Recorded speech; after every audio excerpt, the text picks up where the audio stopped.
Okay, calling to order the March 28th, 2024 Concord Transportation Advisory Committee meeting. And meeting in hybrid format. So I'll do a roll call. Laura, Here. Dan, Here. Nick, Here. Phil. Are you present, Phil? Can we hear you? Come back to Phil. Mariana? Here. Okay, Phil, are you muted? Nope. We're not hearing you. Phil. I am here. Okay, great. Okay, so we're all here. All right. So first item on the agenda is review and approve minutes. I don't think we have any draft minutes. The minutes situation is the following. There were a lot of minutes that weren't posted, and Laura did an amazing job collecting all those and making sure they got in to the clerk's office, whatever, to be posted. And Heather Carey, I coordinated with her, and she was able to, she recommended, and she put together some appropriate notes for certain meetings where we don't really need minutes because either there wasn't a quorum for an announced meeting or site visit, or there was no deliberation, such as at the October 17th, 2023 open house kind of workshop. But it's nice to have those noted down. She said that's what the planning board does, and I think that's a good practice for us too. So what remains, it appears, is three or four meetings from this year that we don't have any draft minutes to review, and possibly a 12/29/20. Did you 23. did you get the minutes that I sent over from January 9th, I believe it was? No, I didn't get them. Okay, I'll resend Did them to anybody? you. Yeah, so send those. That's good. Is that the one that Phil did? No, those are the ones that Oh, I did. Okay, you did it. You did that. Okay, so send that. We can do that next meeting. Unless it's very short, but I recommend we do it next meeting. And so it looks like we need first of all, we need somebody to agree to be a minute taker for this meeting, so we don't get further behind. Anybody want to volunteer? I will volunteer today. Okay, thanks, Laura.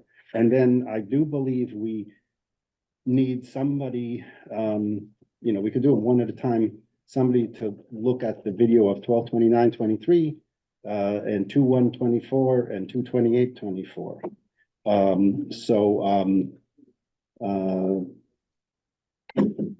don't know if anybody wants to look at those videos and let me know that they're gonna catch up with one of them. I can make Yep. sure two people are not doing the same one.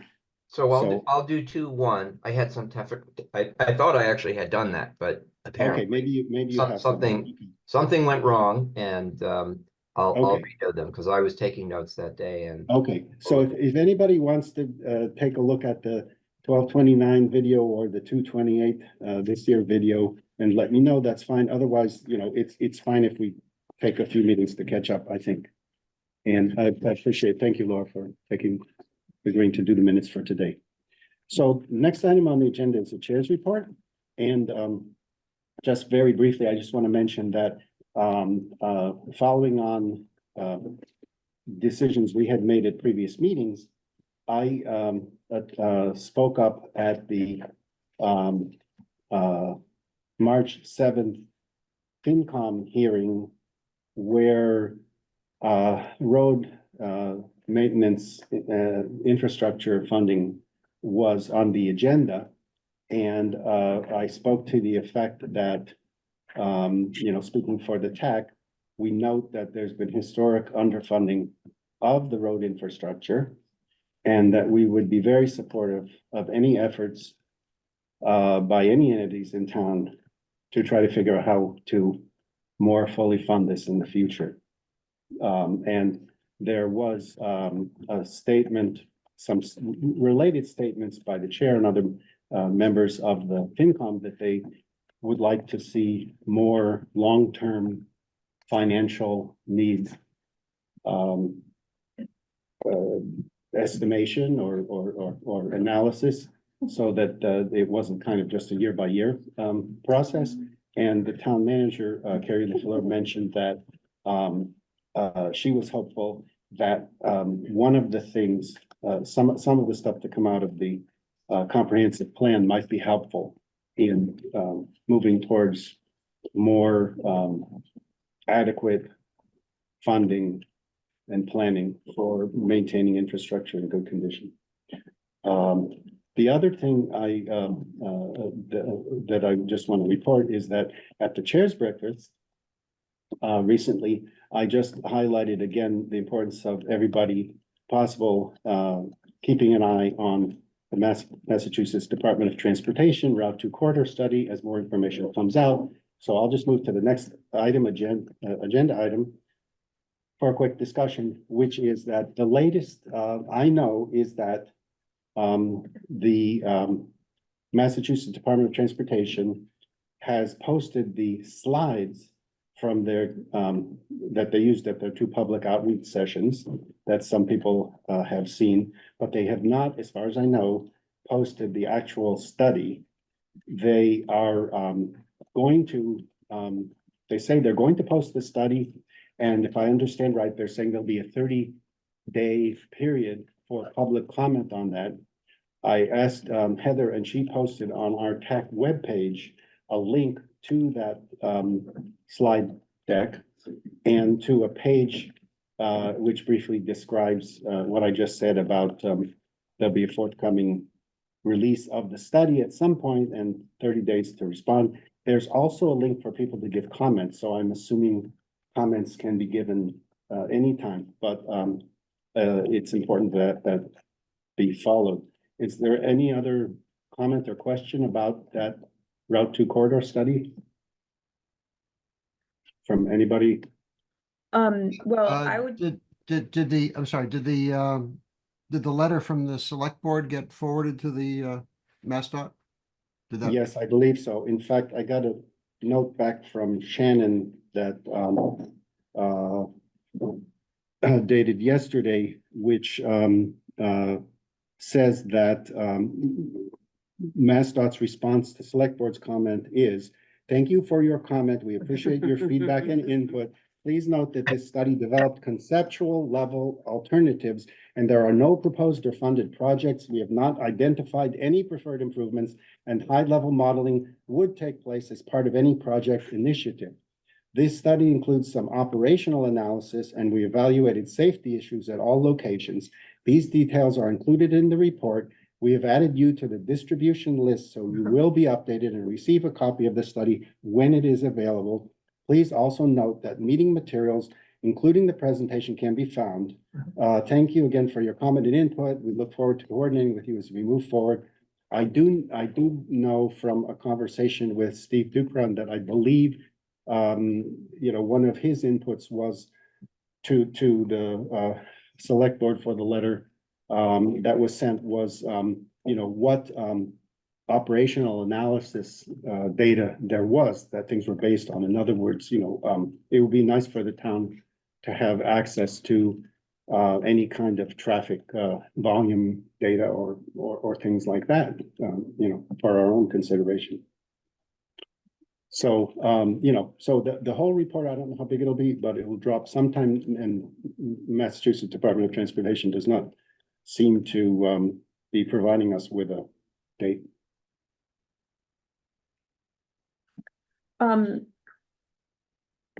can I recommend that we draft a letter in preparation for that 30-day comment period?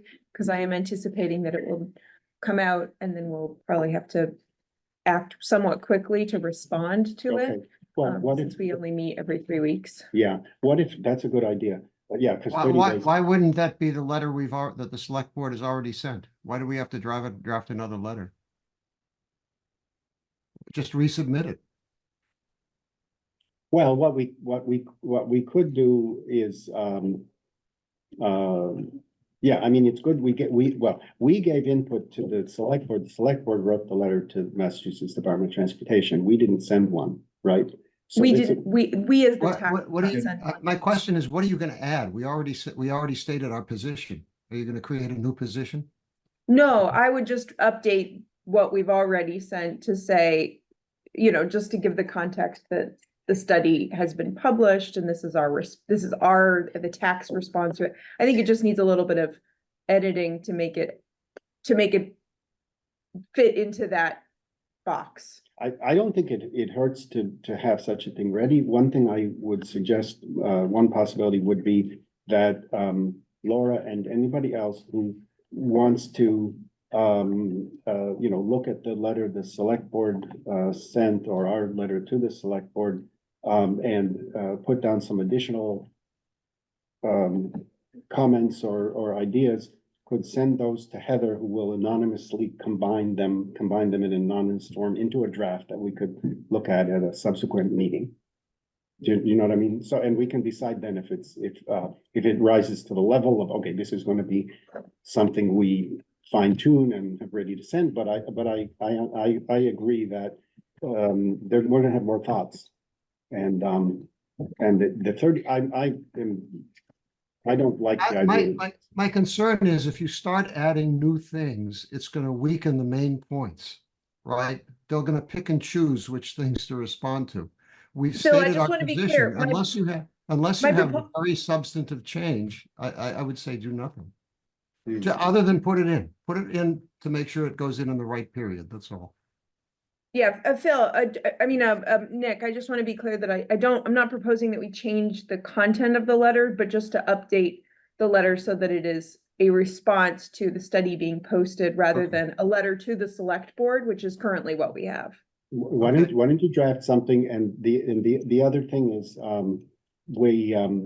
because the idea is this would be sent in within the 30-day period, we will have a framework around, into which we can put any responses that are based on new information in the actual report. That, based on either review by staff that talks to us or by our own, looking at the report.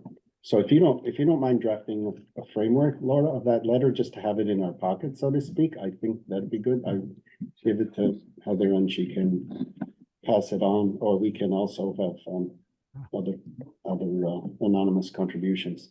Okay, what I'll do is I'll work with Heather to update the letter just to fit it into a public comment format. Yeah, public comment And- or and I'll- responding to the. Responding to the study Release that's been study. posted. Yeah, and then we'll see what we put in. It might be exactly the same wording, Nick, as we had before.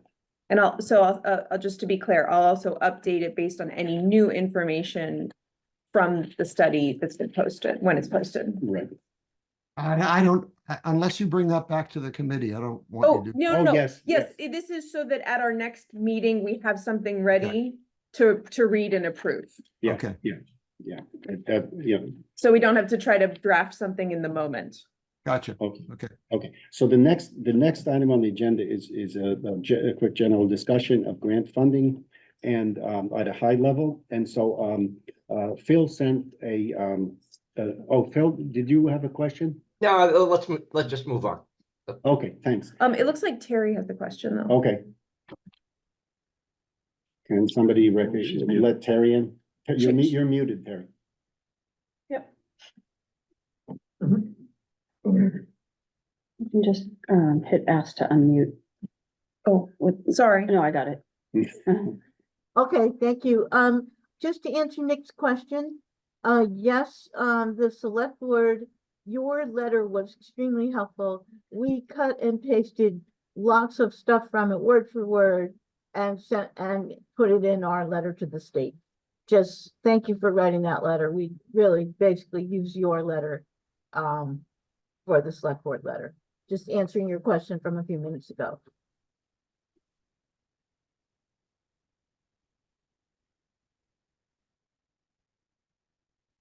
Okay, so moving on to, Sorry, no. do you Okay, have okay, something? okay, Nick? good. Okay, great. Moving on to item 4, a general discussion of grant funding sources. Phil sent me a note with a link to a particular funding application, source, and a question about how we, who is kind of following funding sources and looking for them. And I had a conversation a while ago with Elizabeth Hughes, the town planner. It was only last week. It was only last week. A lot has happened, a lot of rain, a lot of water has gone See, over that the seems like a dam. long time ago, doesn't it? Yes, but but it was a recent conversation, which was great, and the other and basically what Elizabeth told me is that anyone who comes across grant funding possibilities can certainly forward them to the planning department and to because you can send it to Heather, to pass on to Elizabeth, send it to Elizabeth, whatever. You can just whatever send you it to think. me. Send it to Elizabeth. You can also, you can also send it to, to Steve Dukran right now, copy him. And further, if the TAC itself wanted to actively pursue, or help pursue certain funding sources, that's certainly a possibility, working with staff on that and adding resources to the staff. I also wanted to, Heather's not in today, but I sent her a note this morning to asking her to post a particular thing on our webpage, temporary announcement, that on April 9th at 11 a.m. Eastern Time, the Federal Highway Administration will host a webinar to provide information about active transportation infrastructure investment program grant application process. Can you give me that time again on April 9th? April 9th, 2024, 11 a.m. Mhm. So hopefully by tomorrow sometime, the link will be up. Yeah, so it's called it's the acronym ATIIP, Active Transportation Infrastructure Investment Program. And so I don't know the entire scope of it, but it talks about pedestrians and cyclists, and it talks about links and networks and whatever. If I don't know if it would have any bearing on better connection for everybody between Concord Center and West Concord. It does talk about connections to mass transit being favored. It talks about connections between towns. I don't know if it had any bearing on thoughts about doing something alongside the MBTA commuter rail, but if I just want to put it out there in case anyone has time to watch that, because it is federal highway money. There may be even things relevant to Route 2 or Route 2 crossing, who knows? Okay, doesn't anyone have questions or comments about grant funding? I do have a question. Since we have Elizabeth here, I wonder if we could sort of have a list of projects that you're most aggressively seeking funding for right now. We know the Assabet River pedestrian and bike bridge has had a couple of applications. And then we also are looking for grant funding for public transit because we have that transit innovation grant in. Are there any other things that are like the staff has really been working to try to get funding for that hasn't been successful yet? When you say the innovation, is that for bike share? No, the transit innovation grant for the micro transit service. Okay, so there's also, we are part of an application with other communities to fund a broader regional bike share program. We haven't heard back on that one yet. Mhm. So those are currently the three that are the Reconnecting Communities grant, federal grant. We found out, I think it was last week, or it might even be 2 weeks now, and we were not successful. So we are looking for, there is another grant, federal grant, that looks to be the Assabet River Bridge looks to be an eligible project, so we're looking at that one. Also, touch base with MAPC to see about getting their help filing for that grant, but, our current consultant on the bridge, also, provides assistance with filing for grants. But MAPC did suggest, look into the option of, Senator, Trahan, the portal, for projects, I believe is open or is just about to be opened. And that funding to, complete the design, permitting and engineering, may also be something that we might want to try and, see if it can be included, through Senator Trahan's office, but And that's through the federal appropriations process. yes. Okay. So, I'm more optimistic about the federal grant than going through Senator Trahan's, but that's what we're looking at, because it's a big ticket, it's $400,000. Okay. Okay, and I mean, another, But those are the only three currently in our office, just given the current commitments, and lack of staff. the other, thing, in play, right, is the, microtransit application that with. We haven't heard back from that grant. Right, but I yet mean, either. that's also, That's the Yeah. MassDOT Transit it's Innovation been Grant. submitted and we haven't heard back. Correct. Okay. Two But I questions. can Oh, tell go you, we are about to issue a contract. We moved forward with the bike share in Concord. Regardless, if the grant comes through, great. It'll be a much more regional, but at least the same program as last year.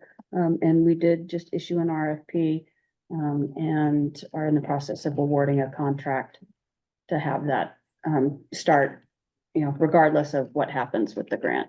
There will at least be a bike share in Concord again, this Great. year. Okay, and the main involvement project was, bid out, right? Yep, I haven't gotten an update from Steve Okay. Dukran, the town engineer yet. But I mean, on- there was a request for. Yeah. Bids, okay. Nick is asking to be recognized. No, Phil. I'm Phil, I'm sorry. Uh, I'm looking at Nick and seeing. Couple of questions, Elizabeth. First of all, it's great on the bike share. That's terrific news. Is there a central list of projects that have, or excuse me, of grants that have been applied for that is circulated within planning and DPW or DPW? Currently, no, but good suggestion. We all Yeah. have a love-hate relationship with SharePoint. That's the tool that you use for doing that kind of stuff? Yeah, to share files. Yeah. But, If there isn't any sensitive information in those, grant proposals, could we post them on our TAC page? So that the public can see what work you're doing? Yes, definitely. Sometimes, so like, a lot of them are through online portals. Mm. And what you get back is not, No. really user. Readable, yeah. Yeah, it's the question, and then you get, it comes out as a column this big. But It might be more, workable, and it just occurs to me. I'm not sure, but it might be more workable to have a separate page maintained by planning with either just a bullet description of things or possibly links to more documents for each thing if it's easy. And then just on the TAC page, just say, to see current, applications, go to this other page. I worried about the TAC page getting too crazy. Yeah. So, what I can, tell you also, on the list, is, actually developing a planning division initiatives page, which that page would be that, that bulleted list of all the universe of projects we're working on. So it's not just, on there would be, you know, a little paragraph and links to currently the historic resources plan. The, you know, transportation and mobility plan. Other, you know, Mhm. the historical commission is doing the historic plan. All that information is on there, but basically initiatives page that has, you know, these little paragraphs of all these things that are happening.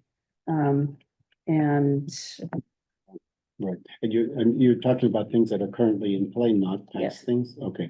Because like, you know, an interesting thing is on the tech page right now, one of the things that is from 2013 is a parking study that has a lot of obsolete things in it, but having these things available for people to look at, whether it's committee members or the public, are good. So we might think about how to put another place for past initiatives or past studies, you know, for whatever they're worth, which, you know, again, some are kind of obsolete, but on the other hand, they're a reference point either with regard to the comprehensive transportation plan or saying, oh, we need to do this again or revise, but anyway, it's easy to make work for people. But I mean, as far as posting, you know, past documents or Yeah. links yeah, to, I mean, that's you know, Okay. whatever okay, tack you know, okay, once on your page, so long as, you know, I don't feel like, you know, is there, you know, sensitive information? Is right, this, yeah, you sure, know, there's is, limits. you know,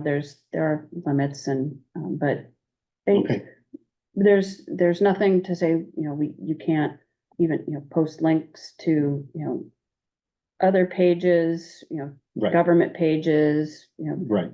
information documents, you know, the planning board has a lot of links to, you know, information documents or, Mhm, the MBTA communities page is a perfect example. If you, mhm, you mhm. know, scroll down, there's a lot of links to just so much Okay, information. okay, So, so we yeah, can you can post whatever you'd like. cooperate on stuff. Yeah. Yeah, and like, I think this April 9th webinar from the Highways Administration is an example of kind of a live wire temporary posting that it should appear on the first tag page.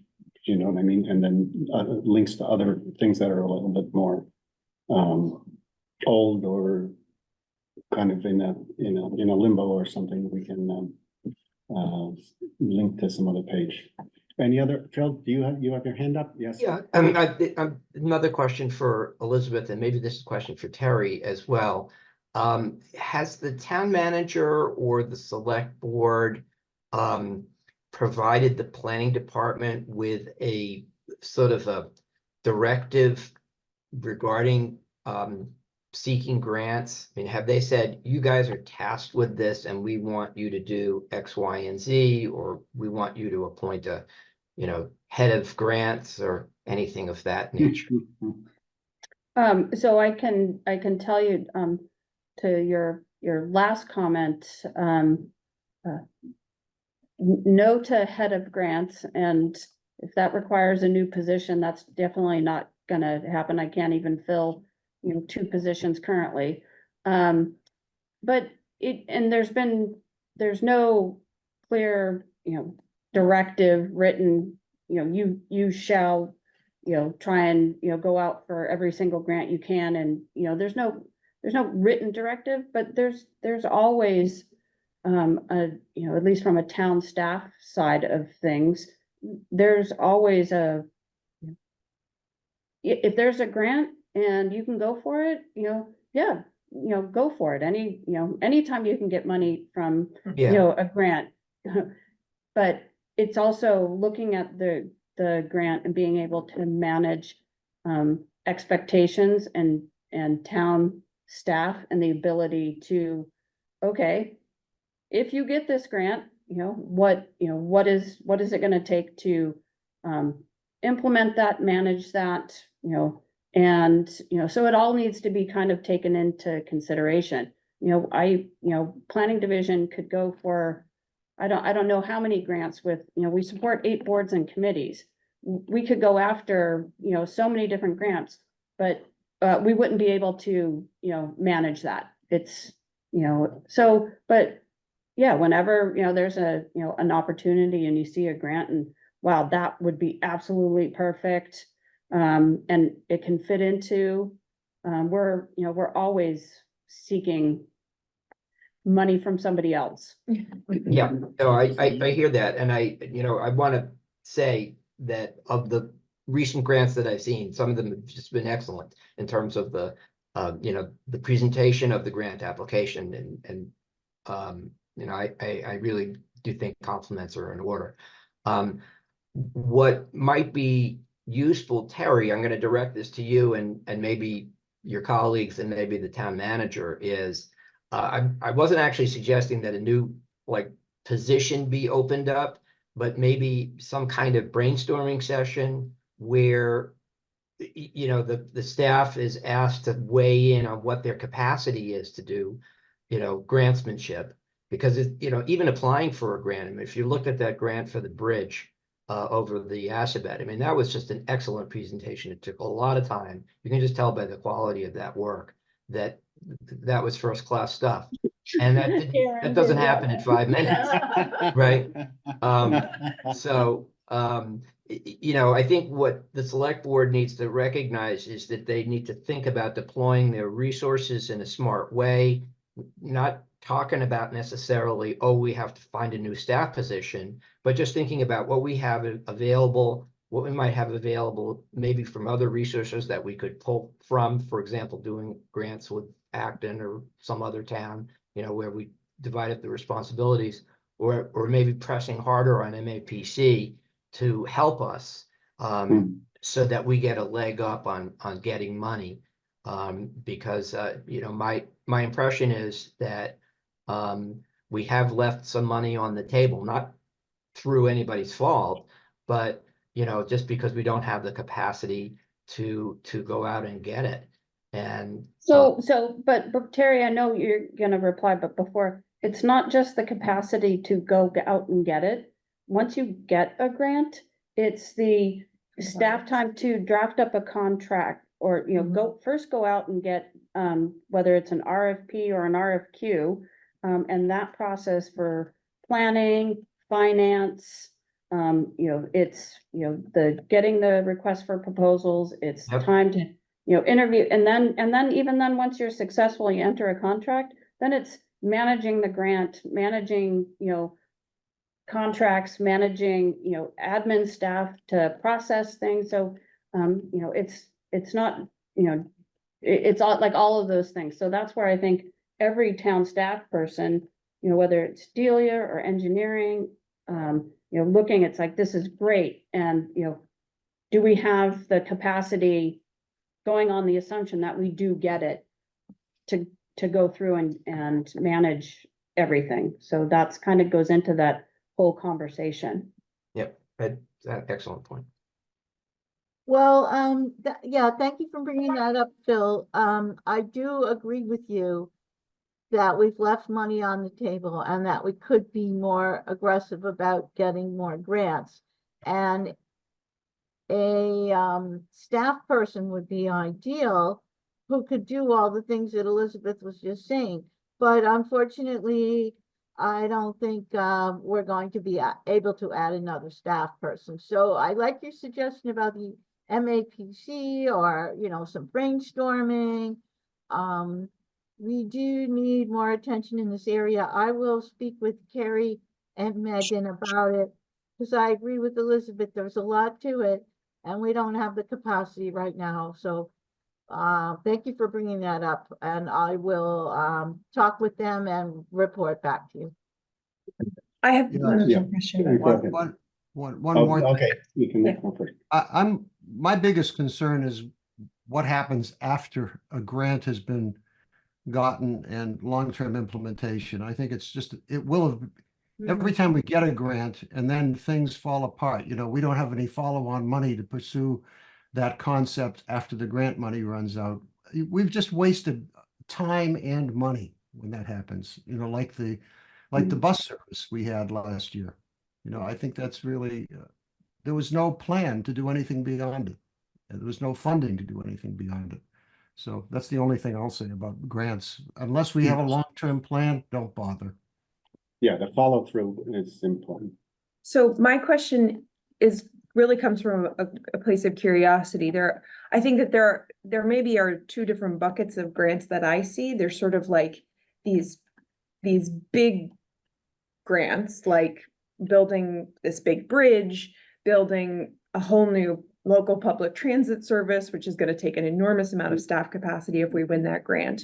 And then there's sort of like the smaller bucket of grants, like Complete Streets grants and Safe Routes to School grants, where there have been projects identified, Steve already has like, we'd like to reconstruct this intersection, or we'd like to Yeah. put in a crosswalk here. And so so my question is, because I don't go after these kinds of grants, and you do, are there sort of like different kinds of grants that take less capacity from the staff? Oh, definitely. Okay, So, well, Safe Routes to School grants is a perfect example. Usually those grant application requirements aren't as, onerous. And, even, a TAC member could, work with staff and say, hey, I'll draft this and, those grants get in, and those are usually, a few $1,000s, where under state procurement requirements, it's like, you just need to get 3 quotes for, here's this. And it's not a whole RFP, RFQ, you just, get quotes, take the lowest, you enter into, a contract, they do the work. There's one bill, it gets paid, and you're all done. Apply for as many of those grants as you want. okay. So the Safe Routes to School, Aaron did the grant for the speed signs for Alcott. And so we got the grant, the state says, here's the money. The money went to highway ordered the signs. The guys put the signs in. There was a little, technical issue with programming, but we worked it out, and a month later, community safety officer goes out, downloads, the data, sent it to me, I email it to the state. We're all done. So those things are, that's simple. That's, How, may not be possible, is there a simple terminology or, we want to talk about small grants, large grants, big, small projects, large projects? No, I think it's more case by case. No, I think it's more of a project based. If it's a simple, implementation project, here's the money, purchase something, install it, one invoice, and it kind of goes into what's involved, how much town staff or manpower, person power, can't say manpower anymore, right? Person power is, required to, implement or, satisfy the grant, and, state procurement laws. The minute you get over, $10,000, it, kicks you into, this other bracket. And the minute you get over another threshold, kicks it to another bracket. Smaller grants, it's, natural resources did, filed for a small grant, got $5,000 to replace a boardwalk.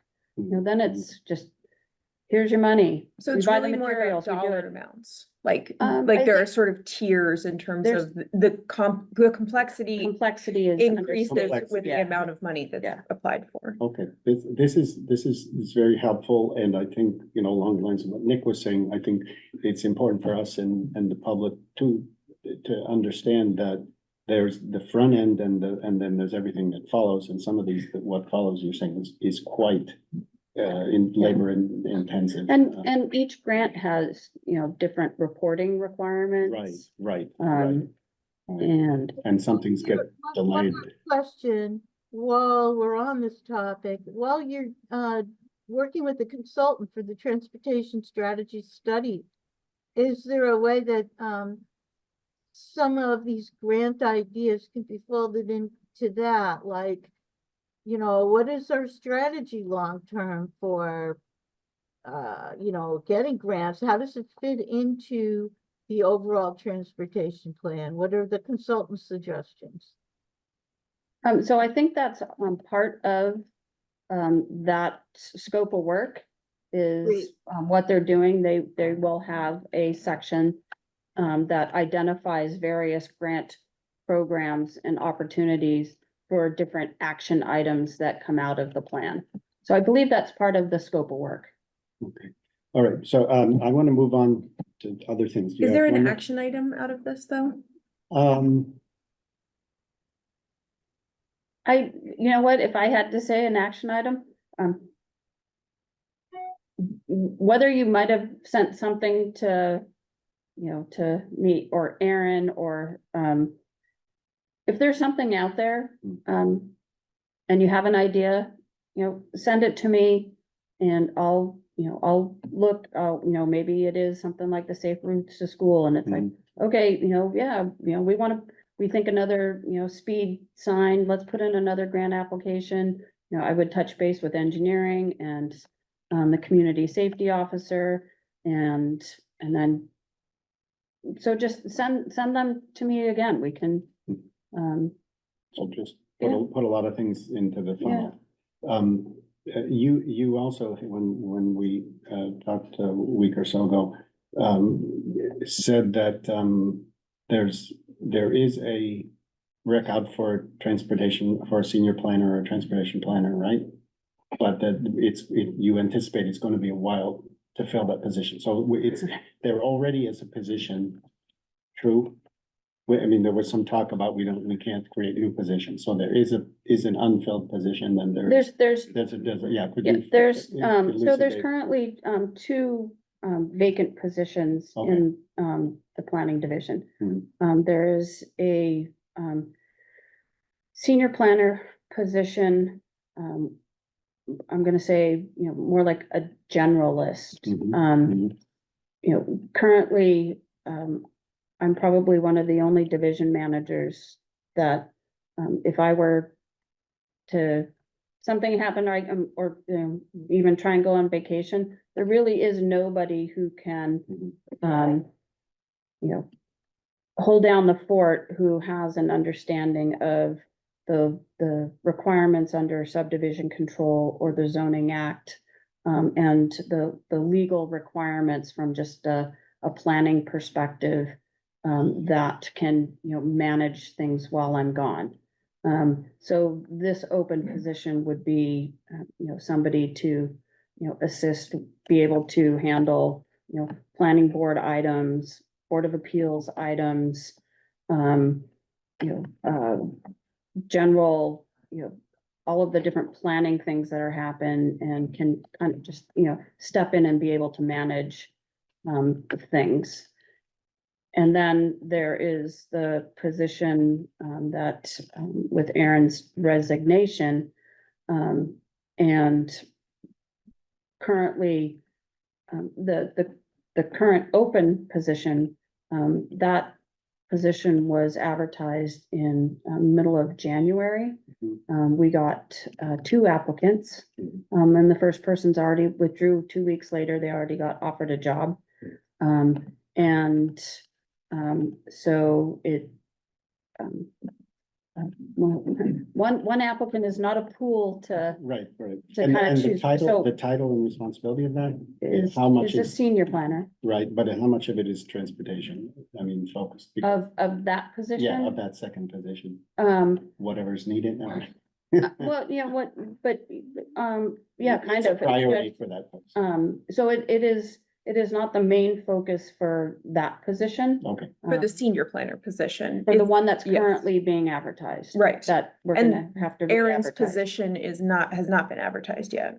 Aaron's position has not been Got it. advertised, and are you authorized to fill it or not?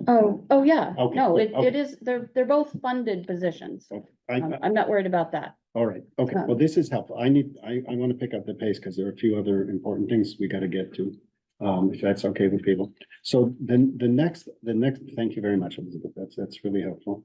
The next, item is, next tax steps on the comprehensive transportation plan.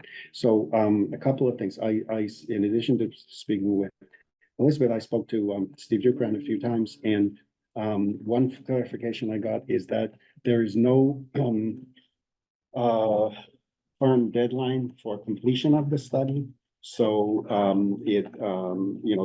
that's something, negotiable. I believe, what I heard from Stephen, who's the point person now administering that contract, with the consultant Stantec, was that originally the town was anticipating this would take 18 months, and the consultant sort of saying, well, we could do it in 12.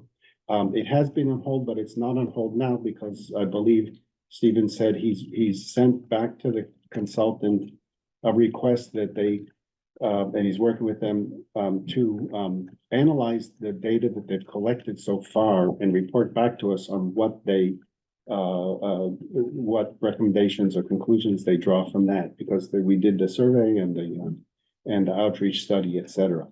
The other thing I wanted to, discuss not have us discuss right now, also following on some further conversations with Stephen, is, whether the TAC would like to, give some additional, suggestions to staff to consider passing on to the consultant.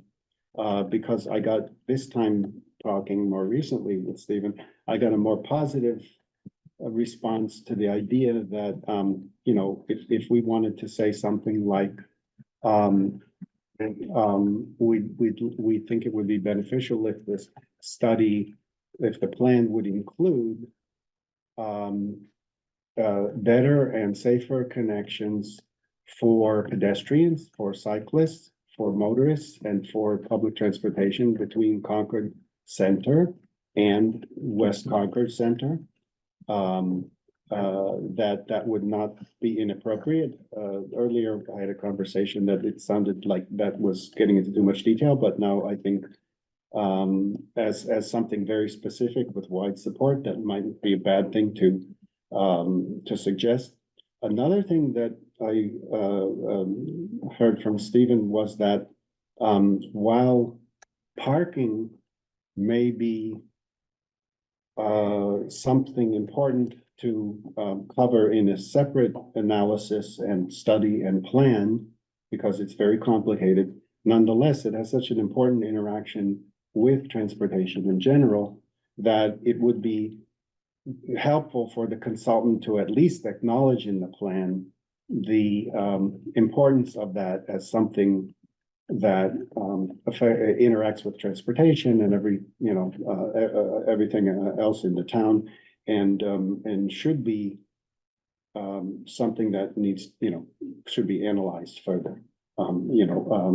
Some people have mentioned the idea of, a parking vision, and I think, parking interacts a lot with, permitting for businesses and other types of, multifamily residences and things like that, and, how that, there have been some past parking studies, but, it's something important, and while it's not maybe specifically in the scope of this comprehensive plan, it might be worthwhile to, ask that it be touched on, briefly, or maybe there's some kind of, advice that could be given about what the next steps outside of the study would be. So one of the things we could do would be, agree on, just a few additional comments to pass on. I don't know. So I just open up for a little bit of discussion. We've got a couple more important things on the agenda, but I don't think this is super urgent, but, I'd like to hear what people think. Any thoughts from the committee? Phil? Unmute. Somebody needs to unmute you. No, No, he's a co-host. He can do it himself. Oh, okay. There we go. sorry. So, I agree with you, Mark. I think that parking, is something that probably should be added to the scope in a way that doesn't overwhelm the work of the consultant. I mean, Mhm. it's a big subject for sure. But it is part of the picture. And, you know, my sense is that if we omit it, it'll stick out like a sore thumb. The other question I had for you was, has there been any discussion about having a follow-up public session for the public to do what we did in the fall? My recollection was that the scope of work was for the consultant to do multiple public sessions, and I was hoping you could tell me what's going on with that. I haven't heard of any specific on that, but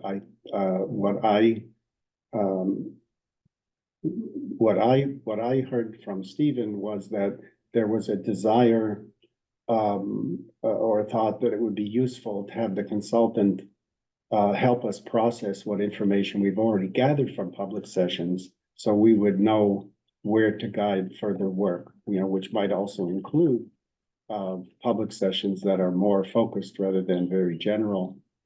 So go ahead, Laura. So my recollection, and I'd be happy to pull up the timeline that they presented when we launched the study, is that the second public session was to not only present sort of the analysis of the data gathered, but also ideas so that the public can react to those ideas. So for instance, we've asked the consultants through that memo to Steve Dukran to draw up, you know, some basic plans for public transit. And so we would have something for the public to react to, you know, like this is what we could do in Concord. What do you think of it? And so we could get feedback from the public about a potential public transit system, or if there was going to be, if we're going to, I just to respond, Mark, to what you were saying, I think it would be great to say that the consultants, you know, we really need to focus on the connection between the two town centers. Let's put all the options on the table and figure out how we do that.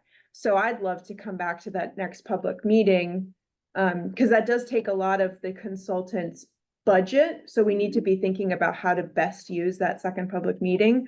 I'd love to be able to go to the public with a couple of options and say, okay, what if we did this? What if we did that? What if we did this? What do you guys think of this? And then we can have feedback from the public about real solutions. Because what we don't want to do is go back to the public and be like, give us more information about what you think Yeah, we I should think- do. I Because think we've done we've that done- many times. I agree. So we now need to go with the ideas so that we can help, the public can help us refine those ideas. That's my understanding of the next public meeting. So, Okay. Maura, I think that's a great idea, and my thinking is that we should put a clock on it, and put some fire under the feet of the consultant, give them a defined period of time that's, you know, not unreasonable, but not more than, you know, a month or 6 weeks to pull their act together, give us the data, show up at our meeting and be prepared to discuss it, and then, you know, in 12 weeks, hold the public hearing. You know, based on, you know, what we want to do. Because my sense is that this has kind of gone a little sideways, not necessarily. But I don't think that's the consultant's fault. Yeah, No, it's not the And- consultant's fault, but they have to live with it. And, you know, if this was a different type of consultancy, they would be calling us up and saying, what do we do next? When do we need to do it? Let's get it done. they are. No, they are, Phil. So- They're asking, when do we start again? Okay, There's been good. some important, in my opinion, important time taken to kind of realign things. And anyway, Elizabeth, why don't you? add what you want to add? To Phil's suggestion, I think that's something that TAC can suggest Mhm. to the town engineer, who's the project manager on the Right. grant. Right. He's managing this grant and the scope of work. And so you can suggest that to him, that there be, you know, a schedule, and ask Steve to work that with the consultant and find out when, you know, when the consultant may be able to pull things together and provide TAC an update. Right. But that would be a suggestion that you would make to Yeah, Steve to as the Steve. project manager. So, Nick, what do you Yeah. want to say? A couple of things. One is on the topic of another public meeting. I'd really not like the idea of another meeting where people self-select themselves and we have no idea what their input means because we don't know who they are and, you know, how they represent the town as a whole. If we had a specific, you know, proposal, if the consultant gets to the point of having a specific proposal on a project, then I'd like to see that, have that shown to the town and figure out, you know, how do we show it to the town so that the feedback we get is meaningful, not just a bunch of people who have some personal interest in the topic. The second thing is that I like very much, we already discussed this sort of thing at a prior meeting and agreed that one thing we thought collectively would be good to get is something like a design, some sort of conceptual design for the Concord Center to West Concord area. So I think we've already said we like that idea. The thing is to make sure it's comprehensive because, you know, it has to include the possibility, not just safely crossing the street, but what are the possibilities or should be part of the solution in terms of public transportation, you know, a bus service, as well as crossing the street safely. And the timing of this is very good, given the Route 2 corridor study. If we could actually use the consultant to help us put together our case for what the proper approach is to have people cross Route 2 safely, that would be very helpful. Yeah, for instance. Okay, so one thing, you know, Stephen already told me that he's asked the consultant, and I think he sent a message to the consultant about, can you please analyze and report back what you see from the public outreach. And I believe there was a little bit of confusion on the consultant's part about what was needed, and Steve was working with them to clarify that. One thing we can do is I can talk to Stephen and I can make this suggestion that that the consultant report back to the TAC with something, you know, some analysis of what they've seen so far, and consider coming up with this conceptual design and options for better connection in, you know, for pedestrians, cyclists, motorists, and public transportation between the two town centers, including such things as safety at the Route 2 crossing. And then we can try to see when, you know, when the consultant says they'd be ready to do that. And then I agree that if we have something that is a little more concrete to show the public, it will be beneficial for to present that at a follow-on public outreach event. So do people want to ask me to do that, to talk to Stephen and convey that? Or do we want to just draft some wording about that, which might or might not take another meeting, but I mean, I could start. I mean, I could draft the statement, convey it separately to Stephen as a thing that's in process, and then we could discuss it more at the next meeting, or we can, at the next meeting, we can talk about what Stephen said, the consultant responded. I just want to make sure that I understand. So the next step with the consultant, what they're already working on is analyzing and interpreting the data that they gathered through the first Yes, phase. what did they learn? And what are their recommendations as a team that works on this all the time and has worked on this in many other towns? That's my understanding. What are their recommendations? They're being asked to do So that. that's their And that includes the next letter step. that we sent. So that's the consultant's next step. I wonder if we could ask Steve as his next step to just talk with the consultants about what does an updated schedule look like, given the Okay, pause. that's a good idea, because he was saying schedule in these types of contracts, schedule is negotiable. It's. Right. You put something up and then. Right. Depending how things go. So I Okay, would be so- curious, since he's managing the contract with them, what his recommendation is for schedule. Mhm. You know, they're very thoughtful about when they have public meetings based on holidays and things like that. So I'd be interested to hear from them about when they're gonna get the best, Mhm, okay, you know, the yeah, so best. projected sometime- Projecting it out. Yeah. I do agree with what Nick was saying. I think that we should be really thoughtful about how we gather feedback on any specific plans, because people are very self-selecting in who Mhm, participates in mhm. these processes, and we need to make sure we're reaching the folks who are gonna be served by the resources, not just the Right, people who have a personal interest in influencing the process. Or a particular interest in this kind Yes. of a process. The other thing that maybe if we're gonna come back and talk about this at the next meeting, Mhm. just sort of what you're talking about, more direction from our committee to the consultants. I keep thinking about something that Nick said in a previous meeting, which is like, we are the experts about what is needed in Concord. We live here, but I mean, like, just More than not, some people. not maybe.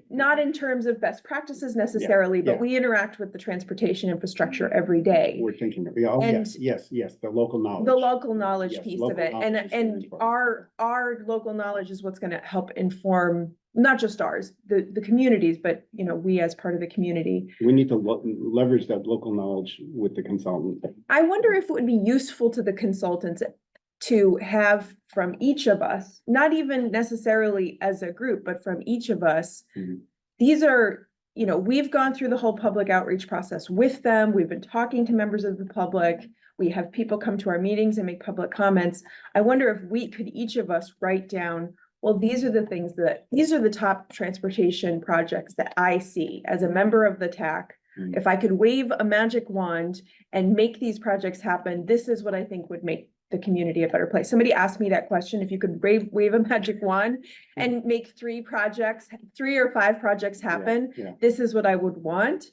Because I think we all might come up with slightly different things. Mm. And like our local knowledge, and then the Right. consultants can be like, well, that totally isn't gonna work because of, you know, these logistical or financial or regulatory issues. I think I fully support the idea of collecting all kinds of inputs. I've happened to talk to a large number of people in the public, and they have various concerns. I mean, one of them that comes up over and over again is condition of sidewalks, for Yes. example, which takes money, and there are interactions with things like ADA compliance of crossings and all, you know, gets very complicated. But I think while I think it's good to collect all these things, in terms of managing the consultant, we probably. 6 documents would be too many. We need to filter them. But I think there'll be a lot of common things, but I think we need to filter them and give them to Stephen to give the consultant, because I mean, it is a little tricky that if we. You know, if we gave 12 different marching orders to the consultant, they'll spend the money, they'll spend the time, but I don't know if we'll converge on something useful. I do think that, you know, if people, you know, people here agree, the kind of a useful leverage point is this connection between the town centers, because I haven't heard anybody say that wasn't important, and it brings up all kinds of things like bike lanes and sidewalks and public transit and the MBTA stations and economic vitality and you know, all kinds of things, the Route 2 thing.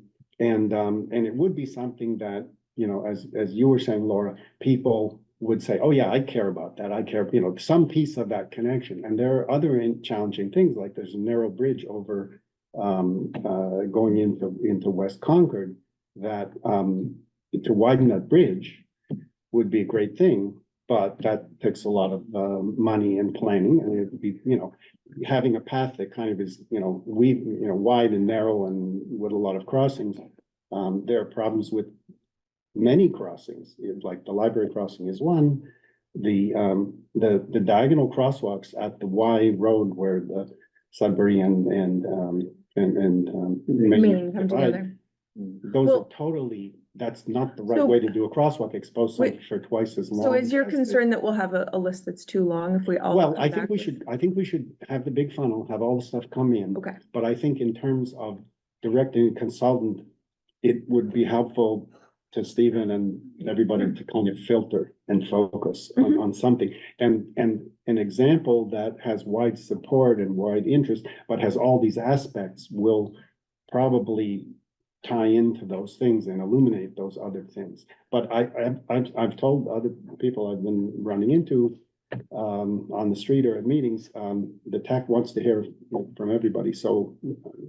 Building on Laura's idea of getting everybody to soliciting all the feedback from the members of the Yeah, PAC. And then, we have a meeting and we can Yeah. funnel it down. Yeah, so that okay, we have sure, a let's concise let's list. do it, so Okay. just send, I mean, there's, one way to do that is we, send, individual comments to Heather and she compiles them anonymously and then sends that out in advance of the next meeting, and then we can all go through that and say, these are the same thing, or this is a new idea, or, it's okay to, we can't deliver it outside of a meeting, but we can. we can't see each other's work, but we can, can't know who's yeah. work But is why don't we what. just funnel the work into our meeting?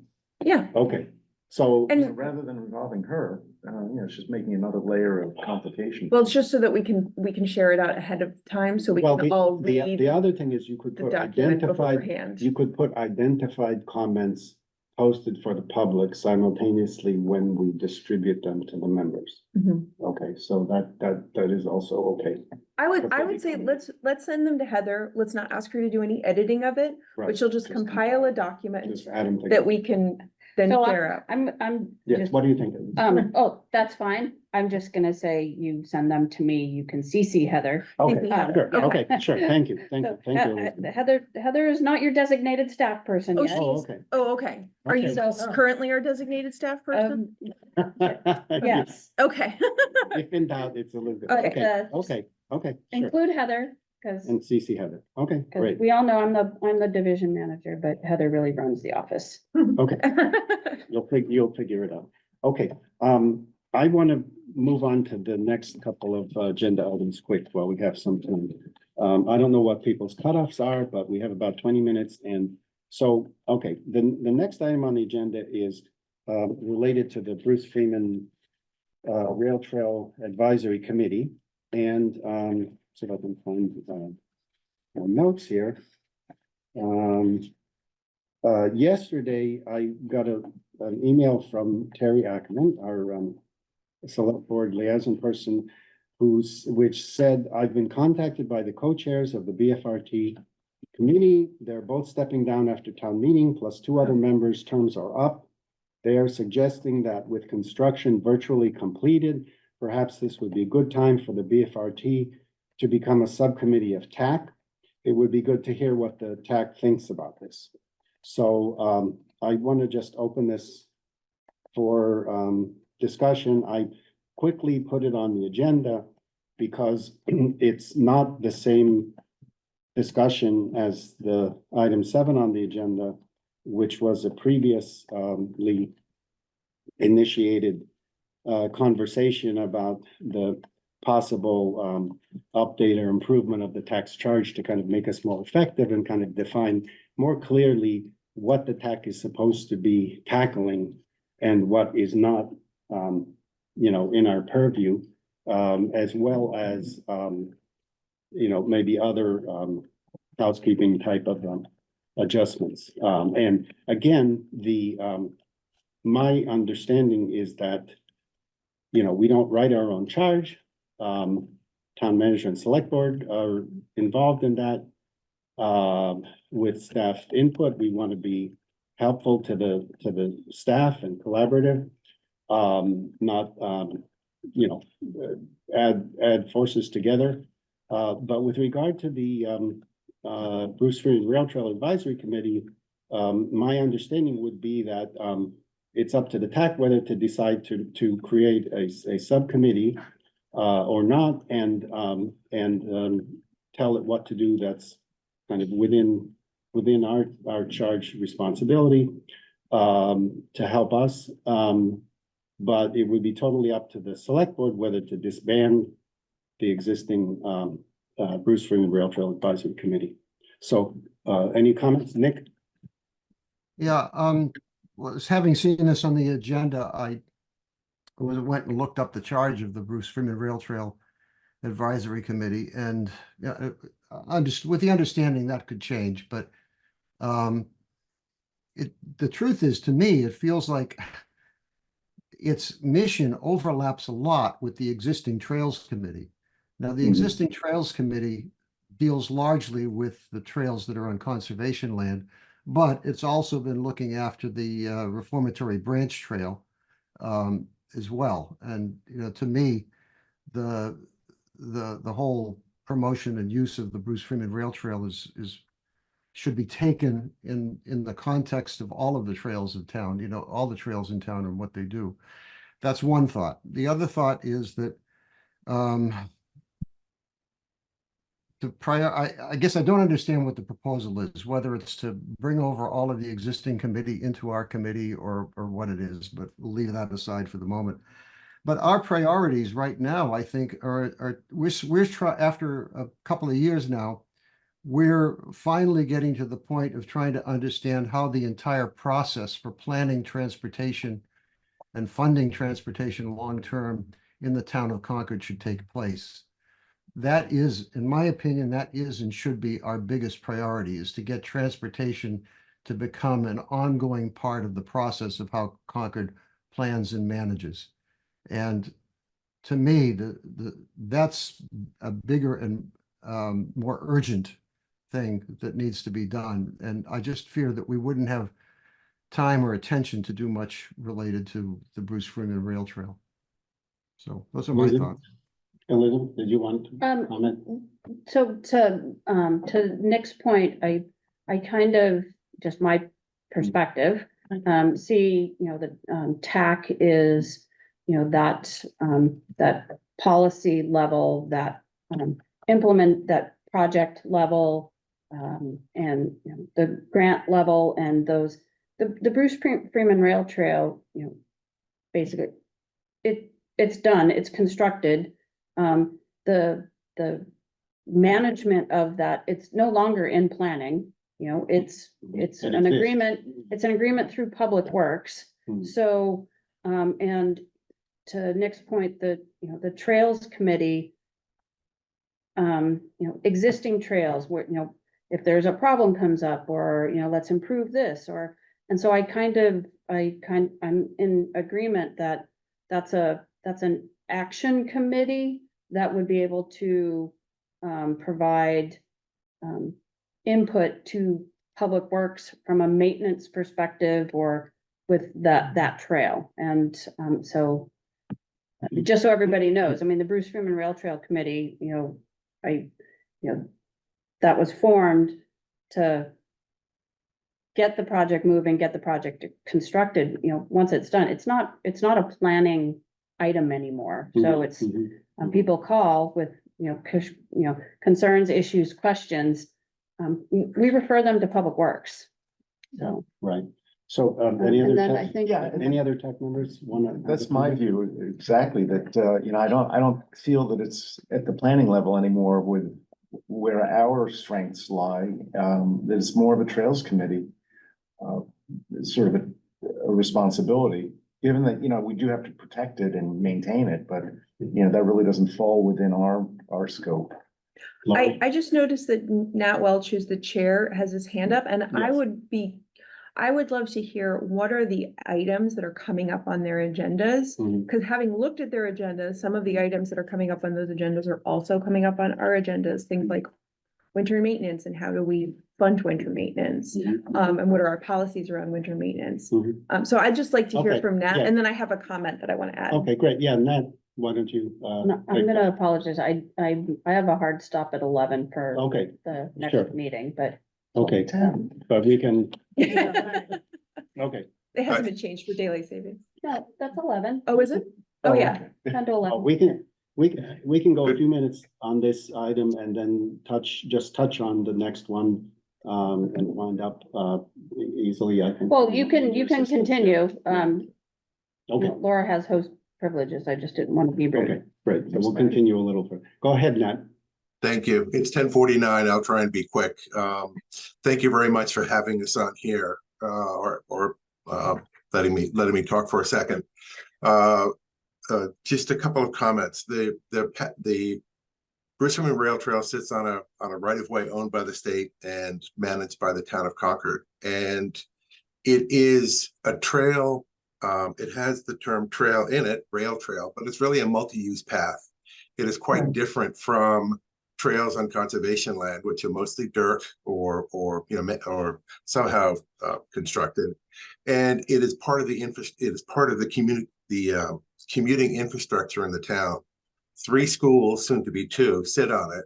It connects the other side of Concord across the Rotary with the rest of town, and it is quite heavily used for people who either walk or ride to the station, or else do other things related, I think, to a broader transportation strategy. So I think my first comment would be that this is a strategic part of the town's transportation infrastructure, and I think I would ask that the committee think about it that way. I have no dog in this hunt, in the sense that I am stepping down and my co-chair is, and we've been honored to serve. And we redid our charge last year. And in one of the meetings, we had a conversation about the specific idea that our design and build time is over. And what we have is an asset that the town should think about how it wants to use. And this question of, for example, plowing is a hot topic that needs to be discussed in the overall structure of how do you maintain transportation corridors in the town, because that's what the Bruce Freeman is. It's a transportation corridor, a multi-use path. I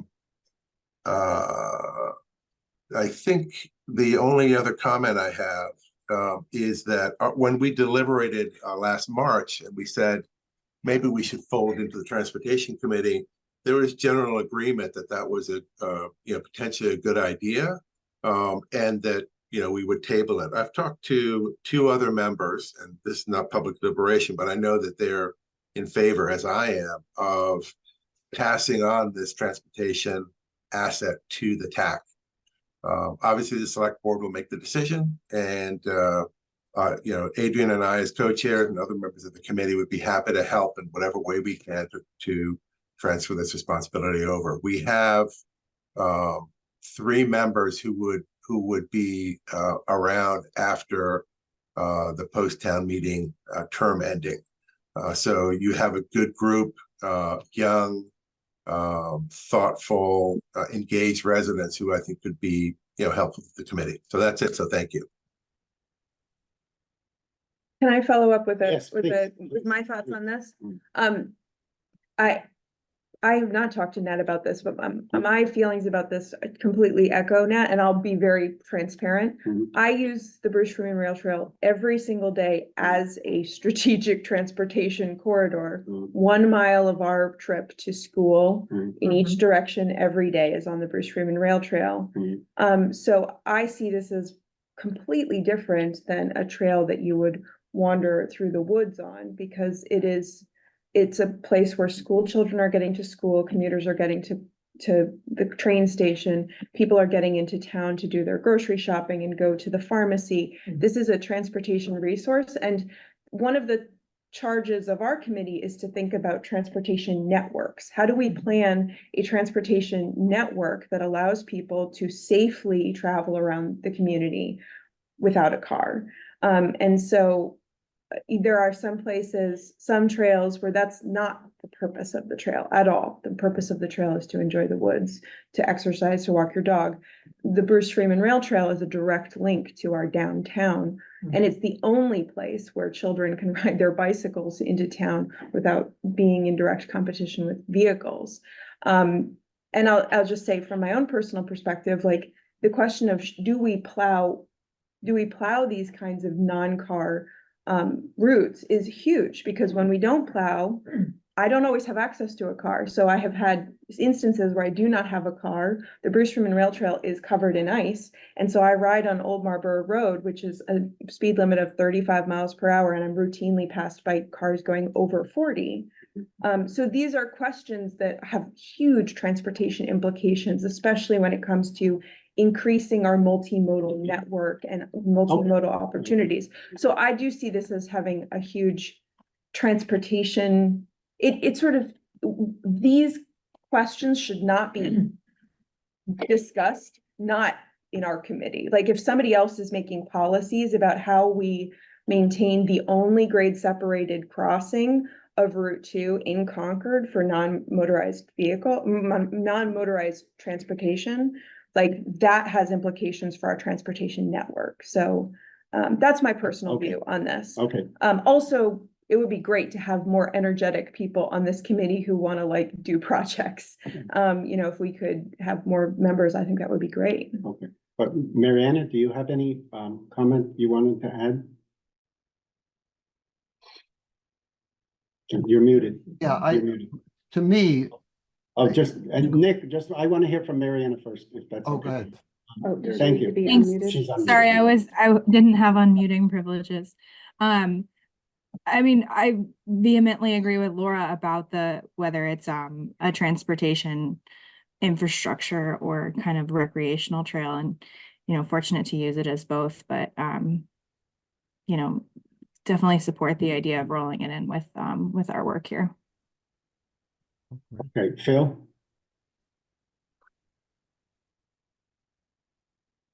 Sorry about that. I also want to say that I didn't speak with Nat or with Laura about this in advance, but I agree with their viewpoint. This is a transportation resource. It's not a hiking trail. I want to reemphasize the point that Laura made, and I think Nat made, is that this is a connection with various public schools. It's a connection with shopping resources in Acton for people in Concord. And it's a transportation resource that, is of regional importance. So I think it behooves us to consider adding this to our portfolio. I will say that the concern that I have is that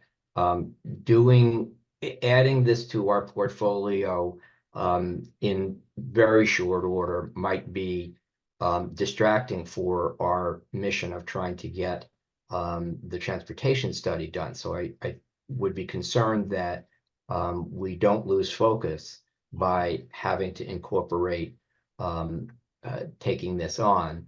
But I certainly think that in the medium term, it's appropriate, and I think we should do it. Okay, Yeah, thanks. So I would, go ahead, Nick. Yeah, to me, the biggest issue is the safe use of public roads. I mean, it's great that we have the Bruce Freeman Rail Trail, and it's a protected space for people, and I wish we had more of them, but that's unlikely. I fear too that if we absorbed that function into our group, it would largely get ignored. That we really need to be focused on getting the processes for transportation working, right? And the issue of plowing or not, that's up to Public Works and whatever the processes are for Public Works to make decisions like that, my opinion. So I wanted to add my own comments. Okay, go. Okay, just say, I'm one of the trail stewards in the trail committee, and trail committee does not do anything that really relates the way that you manage the Freeman Rail Trail. It's about tree removal, it's about invasive species, about adding pollinator gardens. Yes. And I really like what Laura said, it is part of a network, and I think it is an asset that should be incorporated. We're talking about, regional networks, regional sharing, and West Concord contracting, Freeman Rail Trail is right on. Okay, so I want to share my thoughts. I think it would be a very bad idea to close down the Bruce Freeman Rail Trail Advisory Committee and add a subcommittee of the TAC. I think it would detract from the TAC's mission. If there is a need, I mean, a subcommittee is a committee. You need to find people with time to serve on that subcommittee. The select board, if there is a need for a committee dedicated to this one piece of infrastructure, however important it is in town, then the select board could say, well, we don't need a 7-member committee, we could reduce it down to 5. Less than 5 is not so good. If you have 3 members, 2 people are a quorum and they can't really talk about anything related outside of the meeting. But I think it would be very disruptive of the TAC to try to do too many things on too detailed of a level, getting down to the idea of managing a particular very important piece of infrastructure that Public Works can take care of. The TAC can absolutely, on its agendas, at its meetings, deal with issues related to the Bruce Freeman Rail Trail. It does not need to have a subcommittee to do it. If it's so important, it ought to be just part of what the TAC looks at. We don't need a subcommittee. If there's need for a specific subcommittee, or a specific committee, why not keep the existing committee, which can give full attention to that, reduce the number of members if you can't get people who have time to do the membership, because I think it would dilute the TAC and distract it. It's absolutely an important piece of infrastructure in town, but it has to interact with other things. And that subcommittee is probably not going to be able to contribute in the way that I think Laura and everybody else is saying, because it's kind of You don't need to spend a lot. it's bound to this particular piece of infrastructure rather than the whole comprehensive comprehensive infrastructure. So my simple opinion is either you need to have a dedicated committee, in which case it should be a separate committee, and the TAC, of course, can opine and advise and analyze and whatever about this piece of the infrastructure as part of the entire system. But I think it's actually counterproductive to have this as a subcommittee on this particular piece of infrastructure, because you're not saving person power at all. Do you know what I mean? You still have to, Laura, what you said is we need more people, we need more energy. I think that's fine. I mean, if we want to expand the TAC membership to more people, that's good. But I'd like to see active people able to deal with the Bruce Freeman Trail, the connections there, the crossings, everything like you said about it's a separated grade route 2 crossing. You know, this kind of thing about what's in somebody's bailiwick or not, everything's in our bailiwick, et cetera.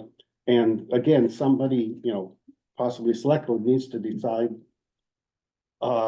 whether there needs to be a separate focused entity dealing with the Bruce Freeman Rail Trail, in which case I think that it's much more powerful if it's a separate entity rather than a subcommittee. It doesn't save anybody any time to be on a subcommittee. And again, with the trails thing, yeah, I think it's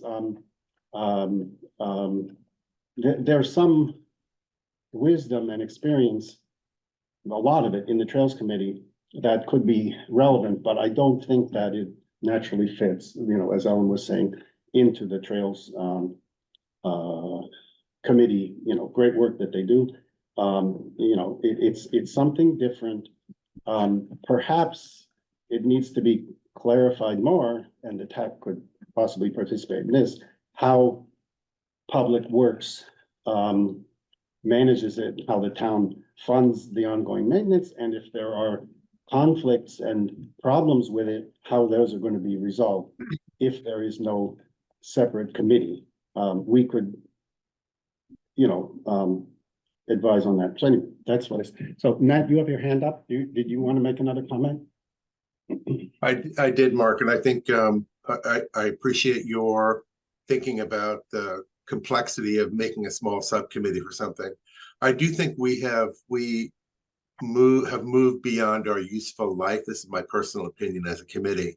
And I Mhm. think we have members who are eager to participate in thinking about the network of transportation options. So it is up to Terry and the select board to decide what to do. I do like, if I'm going to give the baby away, for lack of a better term, right? I think you would make a great home for the energy and ideas that the members have. The maintenance stuff is all owned by the town, right? People come to us and say, hey, this is broken. Oh, then one of us has to call Public Works. And so we put a little, a little form on our site that says, if you have something, put it here. Public Works will take care of it. I think the only big strategic issues, I'll put it in quotes. I do think this plowing question is a good one. I have an opinion, I won't share it. Because so that's one that, I think is it. And then the big challenge of the Junction Park intersection and the feelings about, is it a park, is it a trail, et cetera. We've made a recommendation. The town knows it. There is a path forward. The town will have to decide, when and if they want to do the essentially putting a bypass of the park in place. We have plans, that's all figured out.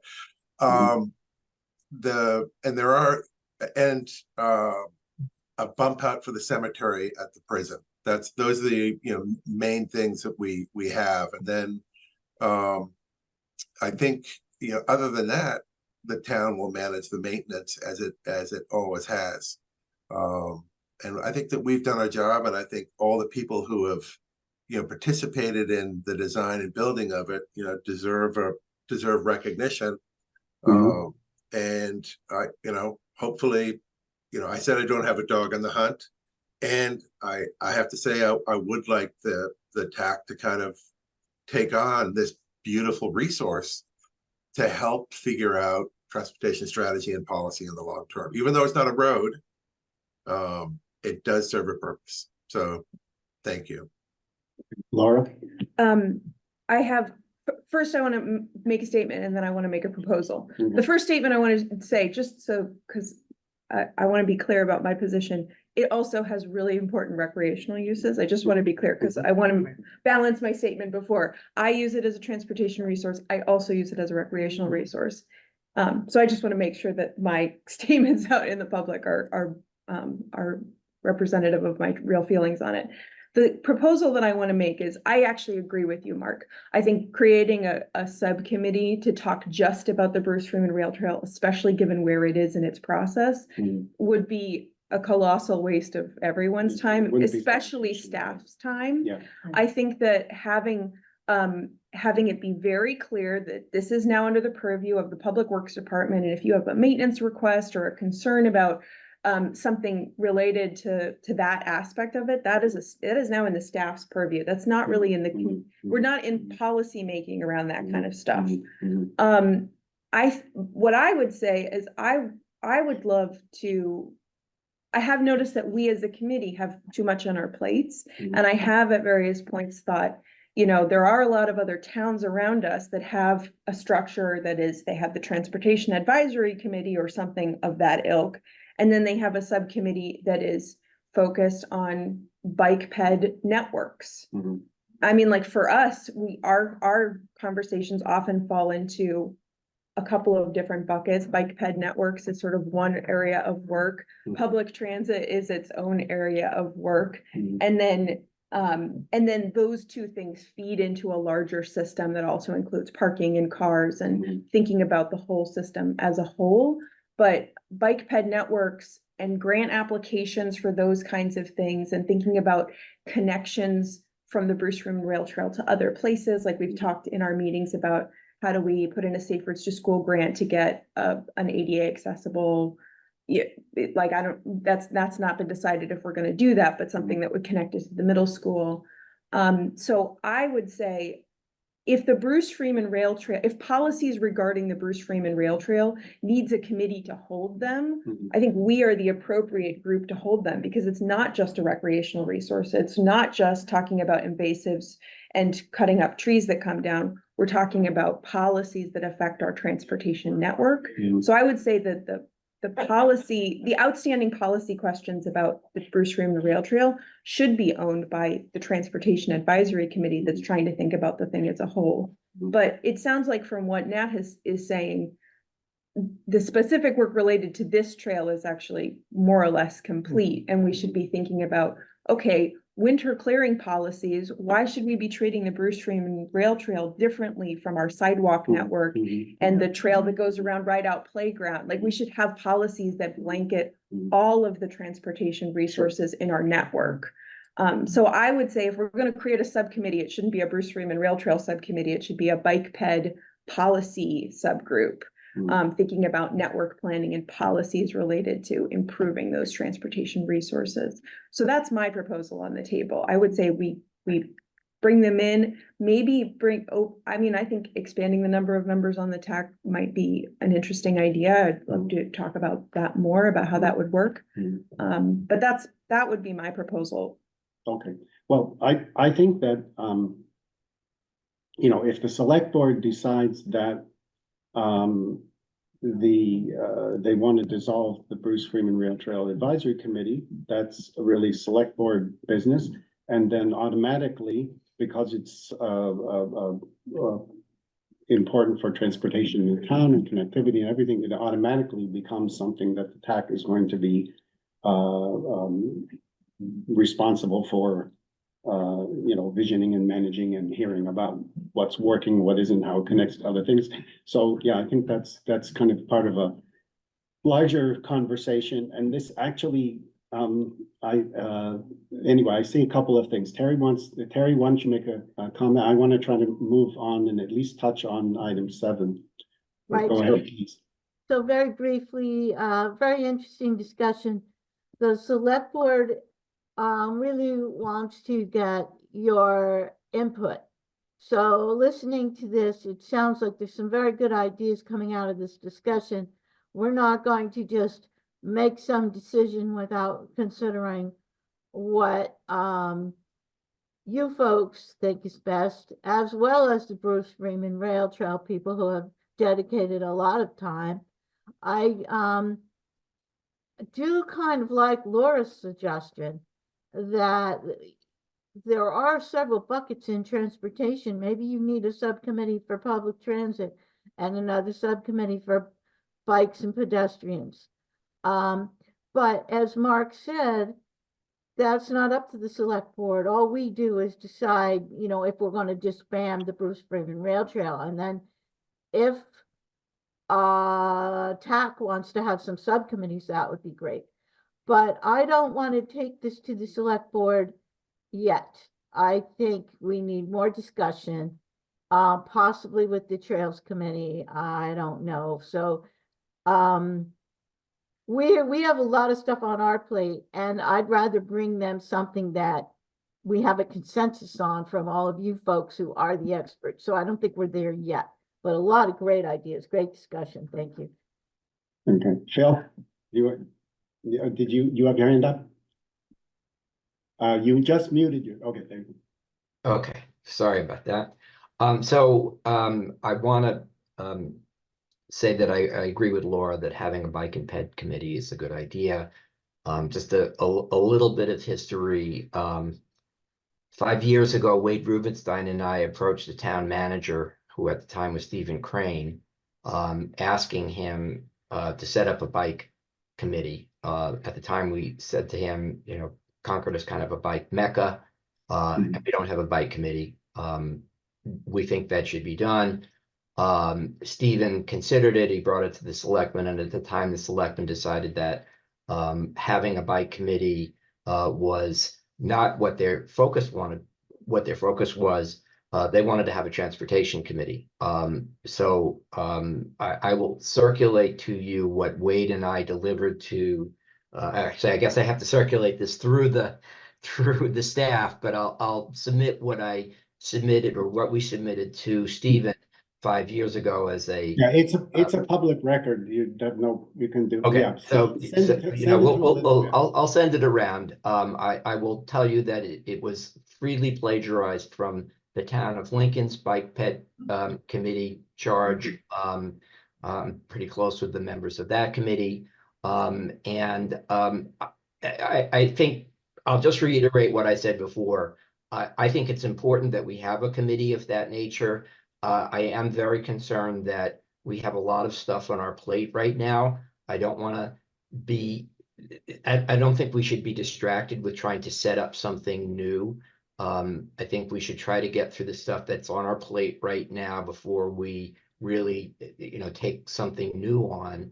But I think that we will have the capacity to do it if we can have people who are members of the subcommittee who are not us in that undertaking. So again, maybe not, in the next month or 2 or 3, but in the medium term, I think we should have a committee of that nature.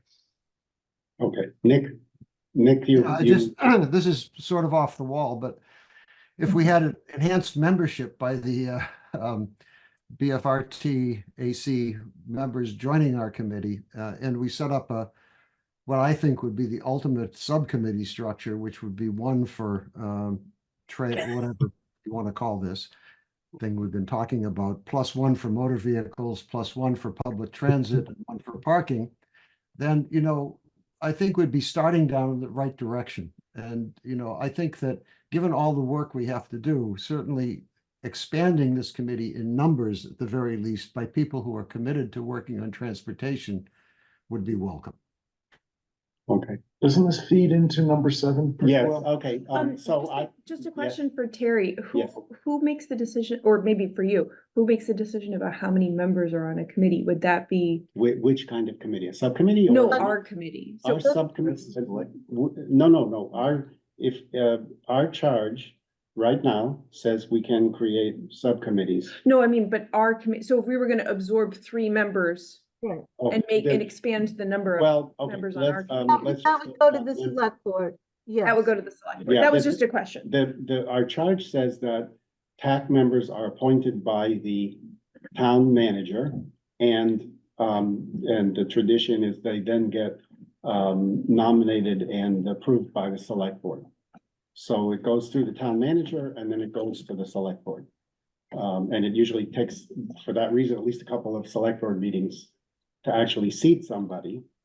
And our charge says 7 voting members plus someone from the school, the superintendent of schools or designee, and I believe somebody from the police, but that we've never had them show up. So Right, it but would be up to- Deborah is asking if we expanded from 7, and the select board could certainly do that if that's what we all agreed.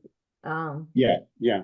So this feeds right into the next agenda item, which I don't think we have time for a comprehensive discussion, but the TAC charge as it exists now is could use improvement and focus, and we have some interesting opportunities to, I think, improve our efficiency and function and what's the right word?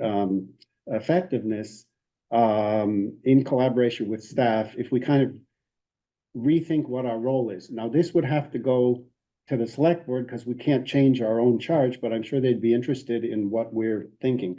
When I look at the current charge, which I encourage people to kind of look at the charge, I see some things that are not very clear and some things that are clear. And believe it or not, one of the most important things I see is something about educating and reaching out to the public, because I think that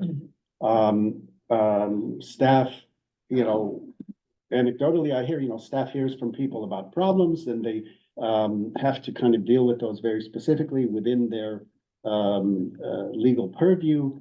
And I think we can serve a function by communicating both directions between the town and what's possible, and knowing about grants and what's possible and how complicated things are and why certain things don't happen very quickly and why certain things do happen. But there are other things. So I encourage everybody, take a look at our current charge, see what you think is beneficial and focused. And there's a separate aspect of it too, which is that, which Nick has spoken to me about, which if I don't want to put words in your mouth, Nick, but Nick makes a very good point. I think that there needs to be a very clear mission statement at the beginning of the charge. It can't be a long preamble. It's not like an award ceremony parchment. It has to have some clear statement that we can always be kind of coming back and saying, yes, that's what this is for. And then, et cetera. So we don't, I'm happy to hear 5 minutes of discussion, but, I encourage everybody, look at our charge and, and also in terms of, as a separate thing, if you want to look at what the Bruce Freeman Rail Trail Advisory Committee charge is in terms of what is continuing work. I think when it was revised last June, it already was kind of more focusing on continuing management and protection and all that rather than construction.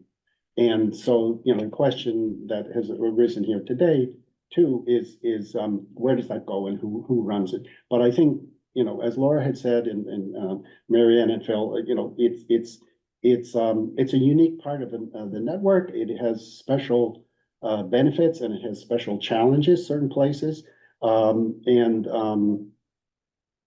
Clearly that fits under TAC already. I'm sure that if the TAC wanted to discuss Junction Park, some people would attend and talk about it. So, and we have participated in site visits. Anyway, Nick? Yeah, I actually had a job for a couple of years as a strategic planning manager in a large organization. And I want to pick up on the point you made about the mission. The way to think about a mission is, why do you exist? What is your purpose? Okay. The second thing is to go with the vision, the mission, you need a vision. And the vision is, what's it going to be like when you're successful? And as graphic and visual as possible. Okay. So I think that's where we should start is the missions, the sort of, why do we exist? What's our purpose? And then what's it going to look like if we're successful in 5 or 10 years? What will Concord look like? How will people get around? That's it. Thank you, Nick. Laura? I love that. I love this. And thank you for taking this on, because every time I've read our charge, I've been like, oh my Well, God. Nick deserves Yeah. Nick was the one who was Yes. poking this, so he deserves. I'm, not me. I didn't take it on as chair because I was like, I can't do this right now. Yeah. So I'm really glad that you're taking it on. Thank you. I think that what we should do is we should see if there is this information, what is our purpose and what is our vision for Concord was articulated in Envision Concord. So I think we should, as much as possible, copy and paste what the community said they want and have that be front and center in our charge, which is, I'm paraphrasing, but more choice, better connections, public transit, bike ped infrastructure, all of that is in Envision Concord, and it written in very, very eloquently. And the more that we can elevate this community approved vision for what we're trying to build in Concord and put that right in front of our members and the public when they come to our meeting, I think that would be great. Okay. So, I'm a big fan of copy paste, if at all possible. Okay, all right, well, I think it's an important thing for us to try to, it needs to be, it needs to help us be effective, and I think it's a little confusing right now. So I'm gonna move on. We don't have any correspondence. Liaison, is Terry still with us or not? Terry Ackerman. Okay, so, and she weighed in on some important things. Are there any members of the public online that would, oh, Terry, they're there. Hello, Terry. Hi, You have the floor. I just didn't get a chance back on the, transportation study. I want to say again that is a very, big picture study where hopefully we'll end up with criteria and ways to brainstorm and strategies. And one of the things you talked about right before that was grants. So what is this consultant's plan for grants? I mean, Elizabeth said, yes, they're going to list some grant possibilities. That's not what I meant. I meant like, how do we do that brainstorming? How do we use scarce staff? Should we use MAPC? What are the consultant suggestions? So that was a question that you raised, Mark, was what else should we be talking about the transportation study? And I had thought about that. So, great discussion today. Look forward to the follow-ups. And I'm not going to go to the select board until we get further down the road on these things. Okay. And are there any public comments? Ellen? Yeah, Thank so back to, Can Thank- you identify yourself? oh, sorry, Ellen Cracken with 206 Prairie Street, West Concord. Back into the comprehensive transportation plan, I was trying to be quiet because I'm not a member of the committee, but I think having a specific case study is essential. Mhm. If people don't have the context of what the committee is proposing, and they'll have a dog in the fight if it's their neighborhood or something you care about. I think that solves Nick's issue of people just showing up because they, have an opinion they want to share. I love the idea of having neighborhoods. I think Steve Dupree didn't like it. So make something very specific and publicize the heck out of it. Get an article on Concord Bridge. Mhm. I'm happy to write an article for you, that says, we are discussing this. This is why it's important. Come and think before you come. Talk to your neighbors. I think what you need is you need the integration of the community. And if you lay it out in a way that people can understand it, you'll have less point, I hate the sidewalk, or it'll have a more integrated discussion. Thank you very much, yeah. Okay, by the way, just to kind of recap, to something previous on the agenda about the comprehensive plan, I think I will be talking to Stephen and I will convey some of what we're talking about here, and I think I will talk about this specific linking the town centers in all modes and the suggestion that as the consultant winds up their first phase of analysis, come back to us, and then some reasonable amount of time for publicity out, there be some kind of public session, and I think that's that sounds like a good way to move it forward. Okay, so I think with that, we have. Tanya Galis is, Okay, Tanya. I'm sorry, you can't see people when they raise their hand, I'm sorry. No, well, oh, that's true. Okay, you sorry. Tanya Galis, you have the floor. Unmute. Oh, sorry, I have to Oh, unmute her. and yeah, we have. It's a new process We today. have anti-Zoom bombing protocols in place. Yeah. Right. Makes sense. Thank you.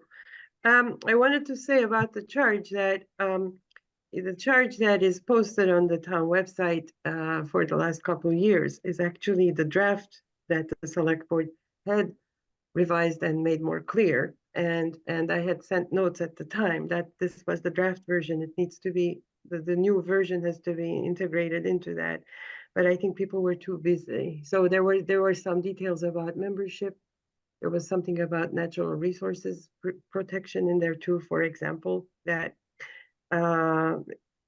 so there is, I actually have the emails and the video with the wording of exactly what they said and what was done.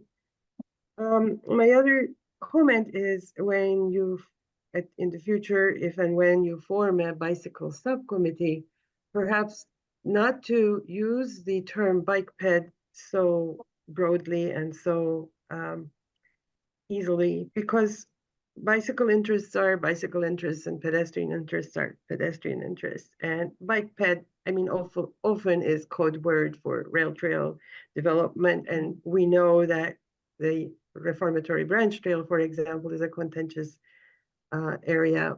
And Life for One, for example, would love to have a focus on bicycle needs per se and explore safe transportation for cyclists on Route 62. That may narrow car lanes or make it one way for car lanes or somehow enable wide, comfortable, safe bicycle lanes. So to another advantage of distinguishing bicycle from pedestrian is that it actually names two separate non-car modes of transportation and stresses the importance of encouraging all different kinds of transportation in their own right, in their own safe and comfortable versions. So thank you. And Tanya, can you just state your address for I don't remember it. Oh, you've muted yourself again. Hold on. Although I'm sure Mark can answer. I can answer, but I'll let Tanya answer. Oh, I'm sorry. Stupid Okay, button. I will answer 62 Prescott Road. Okay. I'm familiar with where Tanya lives. Okay, I think it's time to adjourn. We don't really need a vote, but I'll just say, I'll make a motion to adjourn. any second? Second, Okay. Okay, Phil, Aye. Nick, aye. Mariana, Aye. Dan, Aye. Laura, Aye. and myself, I. Thank you, everybody, very much.